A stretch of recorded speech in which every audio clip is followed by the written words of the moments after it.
Popular culture is more vulgar, vapid, self-absorbed, hedonistic, and dehumanizing than at any other time in living memory. Culture is supposed to be uplifting. It's supposed to infuse our lives with intrigue, lust for knowledge, and appreciation of beauty. Instead, for the past 2 decades, pop culture has only served as a sewer pipe of projectile diarrhea aimed directly at our gawping mouths. By its very definition, popular culture has always been mass-produced for mass consumption. But over the last 20 years, as I'm sure you've noticed, pop culture has become significantly more vacuous and obscene. It's a rancid assault on the senses. Why is popular culture so contrived, plastic, empty, meaningless, grotesque, and incredibly retarded? Because from the 20th century onwards, post-modernist, moral relativist, critical theory espousing, cultural, Marxist, nihilists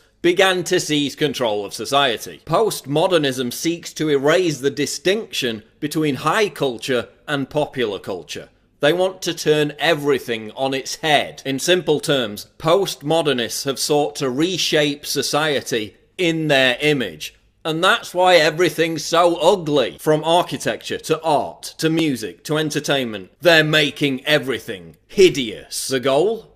To completely undermine the foundation of Western civilization and leave us open to subversion and capitulation. Look at television. TV's endless portrayal of broken families, emasculated male figures, and aberrant, nihilistic, droog-like youths. The stars of so-called reality television are virtually always narcissistic, amoral, and borderline insane. They have no redeeming traits, indoctrinating us with the idea that this is actual reality, that this is how we should act too. You're beginning to think that the tube is reality and that your own lives are unreal. You do whatever the tube tells you. You dress like the tube, you eat like the tube, you raise your children like the tube, you even think like the tube.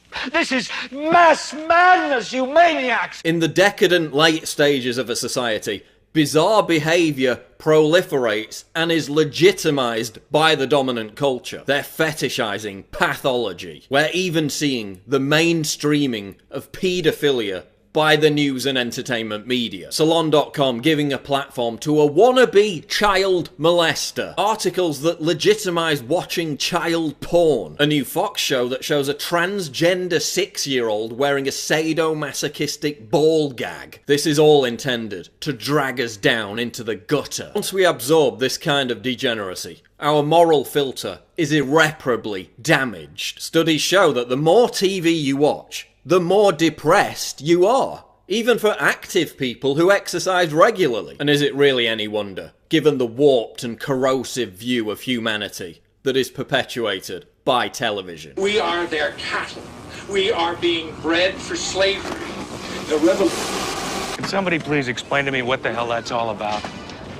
Just that idiot licking his nuts again. Popular culture is also hypersexualized. It's not prudish to observe that the sexual imagery we're bombarded with by television is infinitely more gratuitous than it was just 25 years ago. Even pornography itself is becoming uglier and nastier. It's documented that this hypersexualization process has normalized cheating and betrayal. It's this, oh, everyone else is doing it, so why not me mentality. Hypersexuality in popular culture leads to ruined relationships and failed marriages. Pop culture is making us miserable and lonely. Look at the cult of celebrity. Being famous used to require having actual talent, even as recently as 20 years ago. Now, the measure of fame a celebrity achieves is directly proportionate with the volume of tasteless debauchery that they inflict on the world. Vulgarity has replaced talent. The more vulgar and ostentatious, the better. Thanks to social media, young people have been indoctrinated into this idea that narcissism, not fulfillment, not meaning, not authenticity, but narcissism is the ultimate measure of satisfaction and importance. Celebrity is just a reflection of that. So what do we look for in our celebrities? Talent? Meaning? Authenticity? No. We look for narcissism. When 16-year-olds were asked in a survey, what would you like to do for your career? 54% answered become a celebrity. Yet nearly 70% of them had no idea whatsoever how they would achieve this. Sometimes when I watch TV, I stop being myself and I'm a star of a series or I have my own talk show or I'm on the news getting out of a limo, going someplace important.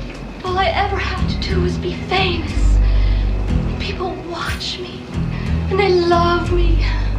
It's no surprise that since the explosion of celebrity-led narcissism, young people are more depressed than ever. Suicides amongst those aged 10 to 24 are up every year since 2010. Why are you all so unhappy? Because you're aspiring to something completely vacuous and unobtainable for the vast majority of people. Popular culture is making us miserable. Celebrities are now more revered than religious icons. This is why people suddenly turn into gushing morons whenever a celebrity dies. Rendered blubbering idiots over somebody they never knew and never even met. In many cases, someone they weren't even interested in until they died. It's like North Korean competitive crying every other week.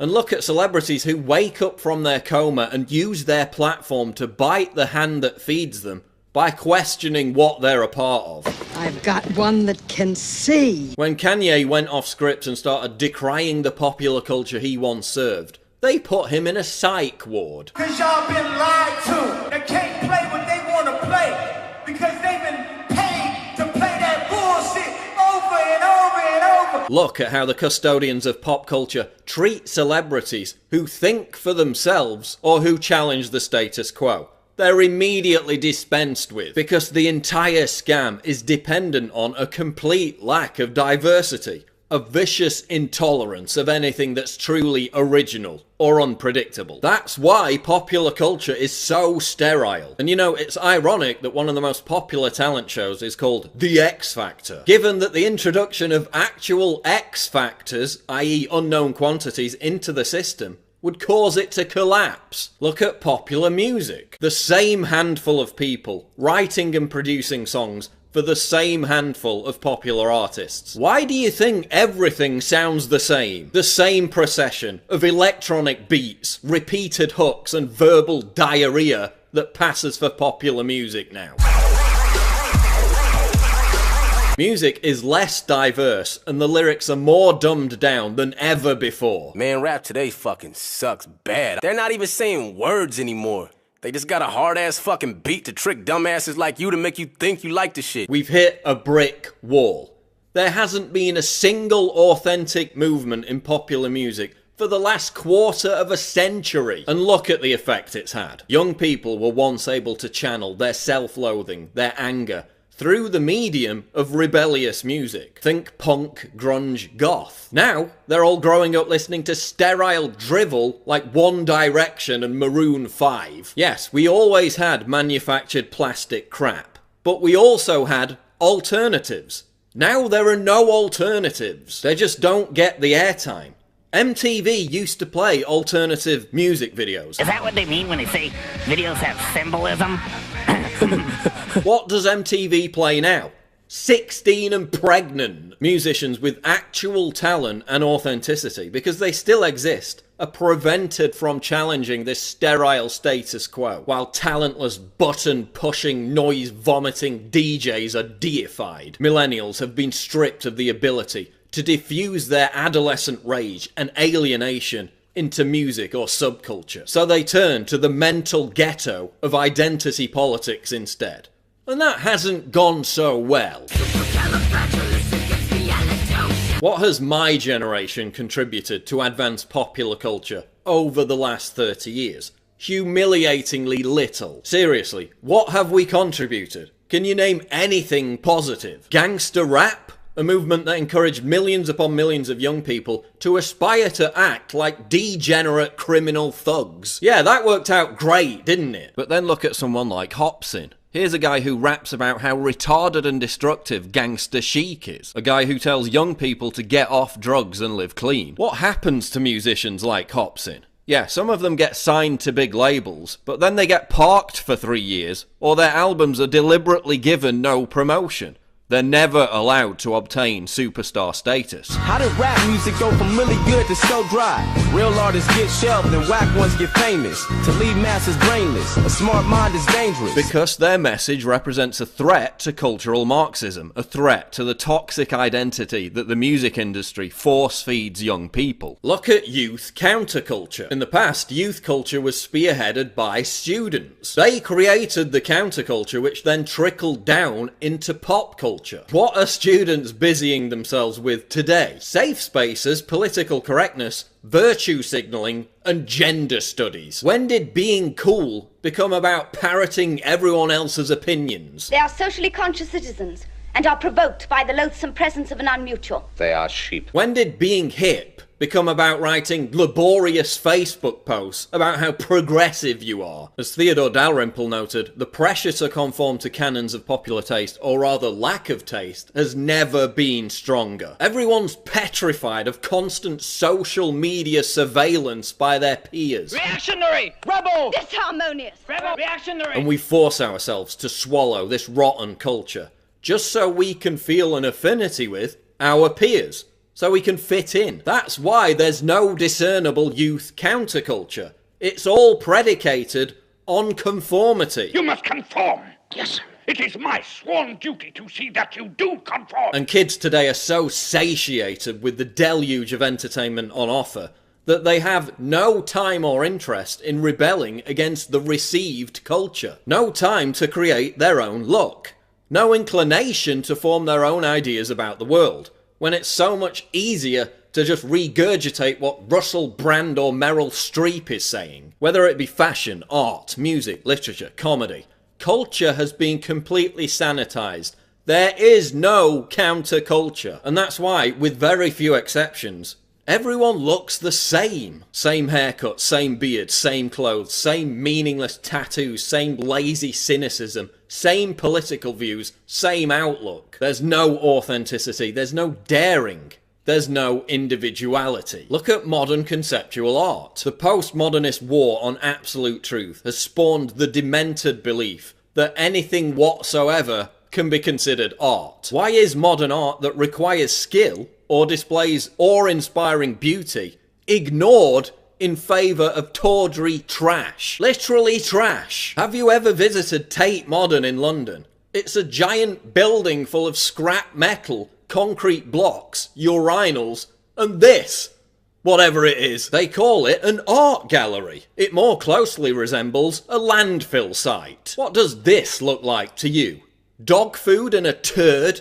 No, it's conceptual art. The postmodernists decree that literally everything has to be part of a social justice movement has also inspired feminists to offer up their bodily functions as art. A giant ass was nominated for the Turner Prize. I mean, forget full retard. We've gone full idiocracy. The years passed, and mankind became stupider at a frightening rate. The #1 movie in the country was called Ass. And that's all it was for 90 minutes. It won 8 Oscars that year. So we're told to genuflect over the deeper meaning of a 6-foot butt crack, while actual works of art are being renamed because the original title might be offensive. Look at modern theatre. We went from Shakespeare and Oscar Wilde to this. They're making everything that's supposed to be exquisite hideous and repugnant. What's supposed to inspire us now dehumanizes us. When ugliness is venerated as beauty, we know we're in the depraved late stages of a civilization. Popular culture is so invasively vulgar that it's often cited as one of the factors in the radicalization of Islamic terrorists. Jihadists in the West often immerse themselves in this culture and then become suicide bombers as the only form of repentance.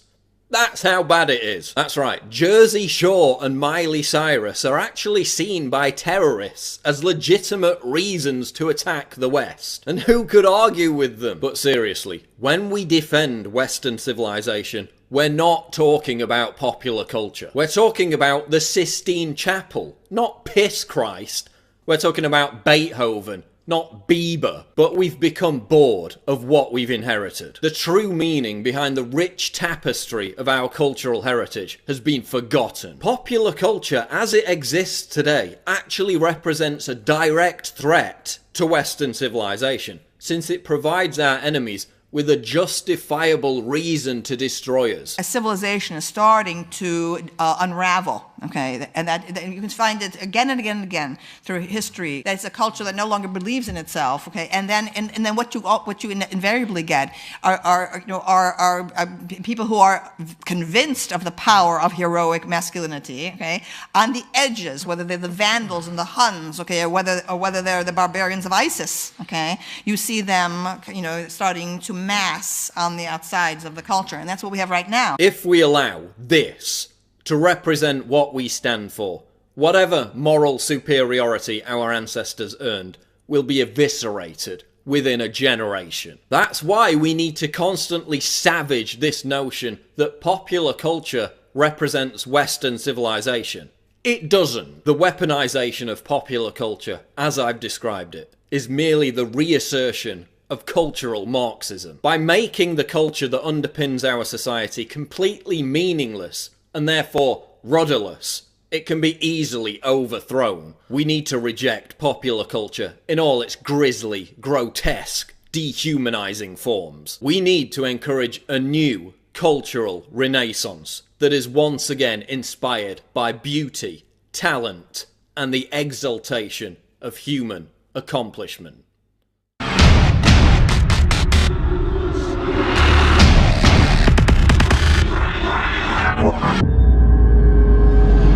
Click the link below to subscribe to the channel, and for more breaking news go to Infowars.com.